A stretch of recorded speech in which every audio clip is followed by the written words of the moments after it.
My name is Homeless Harry. Homeless Harry. That's my name. Don't wear it out. Anyway, um, I'm coming to you live. Except, wait a minute. I'm not sure. I'm kind of live. I'm coming to you from the basement of the book depository, where I live sometimes, and it's a very interesting place because you see, it's in the Tri-City area. Now, where exactly those three cities are is Tri-City. I'm not gonna tell you because it's very important and I keep it a secret.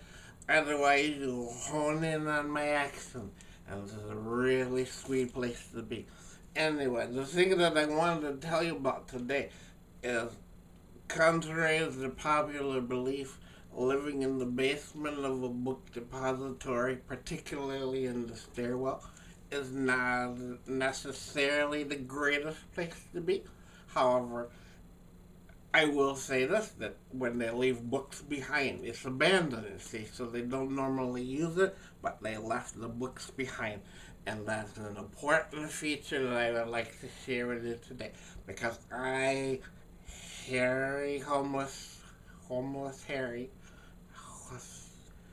Harold Homelesson, that's my name, I have greatly increased my educational knowledge by living in the basement of the book depository because they have left books behind for me to read.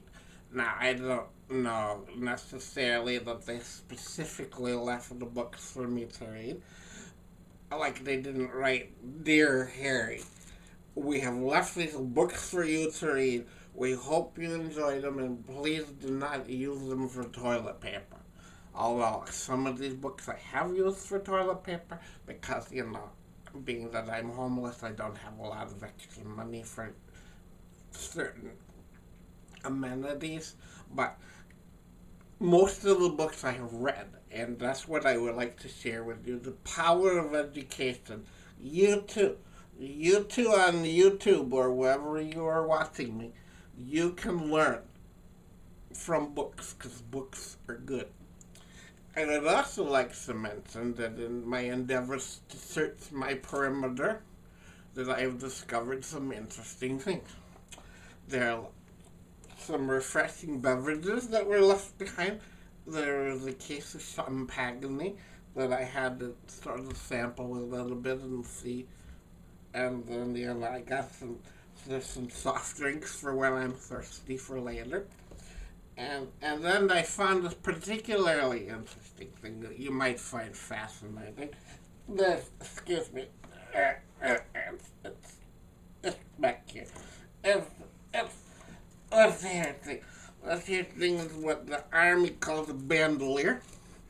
It's a military pouch full of ammunition. Now I've examined the ammunition inside here. It's on these little metal things called stripper clips. Stripper clips. And it's 7 by 6.2 millimeter by 39. Now, I don't know about you ammunition experts out there, but I can tell you that's AK-47 ammo, or it might also be SKS ammo. So I'm thinking if somebody left a whole bandolier full of ammunition here, that somewhere on the premises of this premise is like a gun. So I'm gonna search around in the next few days and see if I can find myself a weapon. Which would be really good for a guy like me because, if you're living in the basement of a book depository, it could be rather important to have a way to defend yourself. Because I got a pretty sweet deal here, and I don't want no one else horning in on my action. So, you gotta put this back now, because it's rather heavy, and I'm old. Now, you stay tuned. You stay tuned for further developments, and watch further episodes of Homeless Harry. and I will tell you precisely what's going on with my life, and if I found any more refreshing beverages, and whether or not I have any possible opportunity to use a gun on someone. Okay? That's really all I got to say today. So, have a nice day, and I'll see you next time. Bye bye. Bye bye. You can go now.